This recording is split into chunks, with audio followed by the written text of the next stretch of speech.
Welcome to my channel. I'm here to make you think. I'm here to enlighten and show you things that I peep. But before I do that, can you please like, comment, and subscribe to my channel? And be sure to hit that post notification bell so that you will always be notified whenever I drop a video. And I thank y'all in advance.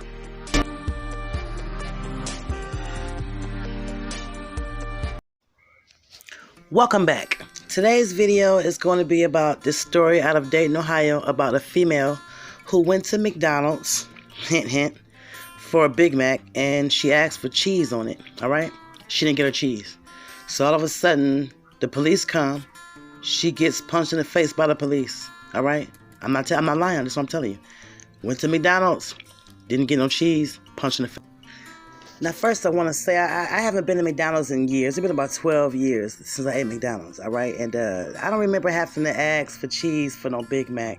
And, you know, maybe shit done changed because I don't eat that shit. But I'm just saying, cheese, you ask for cheese, you end up getting a fight. I'm just saying none of this shit makes sense. But just look, use your third eye, open your mind, watch this shit. What do you think? And Schulte is joining me now from Dayton, Ohio. Michael, glad to have you here. So, 30 cents... slice of cheese? What happened? Yeah, it's pretty ridiculous. She went into McDonald's to return a Big Mac that didn't have the 30-cent slice of cheese that she had paid for. The manager did acknowledge that, at some point did acknowledge that she did pay for it, asked the cook to remake the Big Mac. I think the cook took exception to remaking the Big Mac, so the cook came out to the front, got into an argument with my client in addition to her manager, and the manager eventually called the police. My client decided that she wanted to talk to the police also because of her treatment inside of McDonald's. Whoa, hold on. Let's roll back. She paid for it. She absolutely paid for it. She goes back in. They admit they screwed up. Absolutely. The manager tells the cook, hey, remake the burger. The cook gets pissed, confronts her.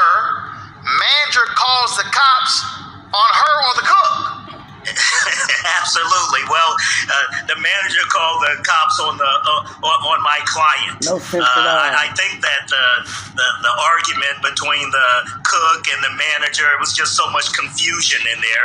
What my client did was she decided to go sit out in her car to wait for the police because she wanted to tell her version of the story. So she sits in her car. Makes no sense. Then the cops arrive. Then what happens? The cops arrive, and as you can see from the video, she gets out of her car to talk to the police. The police were initially condescending. I think this was absolutely yes. So you see her. First of all, guys, their audio? Okay, Yeah, pull the audio up, please. Yes, there's audio. Hold on one second. See her.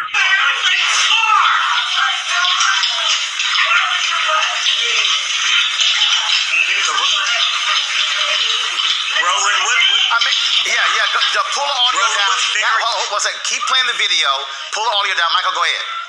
What's very interesting about this, Roland, is that from the officer's body cam footage, you can't see the officers punching her in the face. It was actually a bystander's view in his video, which shows the officer punching her in her face. So the officers, were never...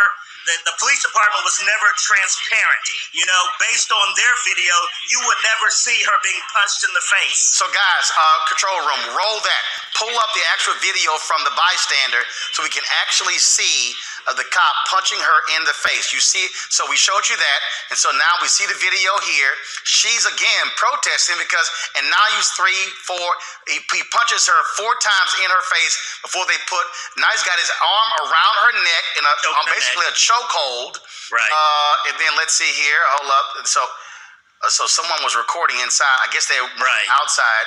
And so now all of a sudden, okay, there we go. So isn't that pretty interesting that the video from the police doesn't show that? Now, do you see what I'm saying? This story makes no sense at all.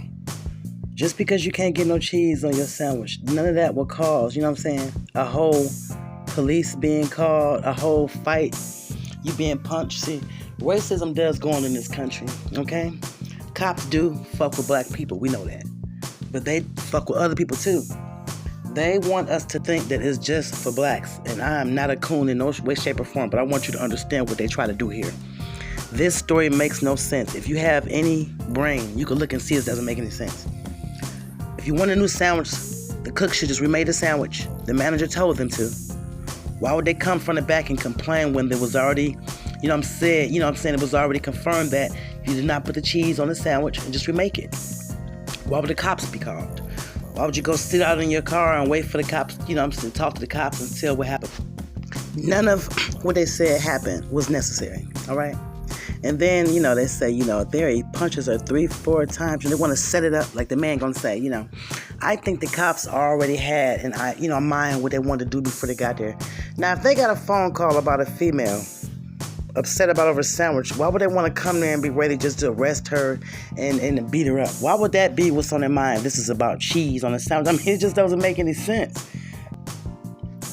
They set it up like that and said it in a way to get you upset, to have you in your emotions, so you don't even think about what you really just saw, or just think about what you just heard. Because none of it makes sense. Like, this is one female, that's about 2 or 3 cops. Why is it so hard for them to put cuffs on her? Why would he have to punch her? It doesn't make any sense. None of it make any sense. All you gotta do is use your common sense. Just look at it. They say words and they say things, and they always have to involve McDonald's. Always, because they want to use that number 3. If you turn McDonald's sideways, it's a big old 3. And then they mentioned, the cheese. They kept on saying the cheese was 30 cents. Since when you even have to pay for cheese? And why the fuck would it be 30 cents? They'll say anything ridiculous, and they'll make up a story just to use those numbers, and they would say anything to distract. And when you heard Roly-Poly, Roland Martin, and that man talking, you could tell that both of them knew the story didn't even make any sense. The man was laughing like what's so funny? The reason why you're laughing because this shit don't make no sense. And when they do stuff like that, I feel like they playing in our face. You know what I'm saying? Because they know that anybody with a brain can figure this out, but they know most people do not understand this. And they figure, wow, these are more people that we're duping. It's like duping delight. It's a joy they get out of almost being through with a story. So it's like now they could, do what they're doing because they're finished and played. But when I watch this shit, I can see right through them. They're not fooling me. Thank you for watching the video. I appreciate all my returning subscribers, all my new subscribers.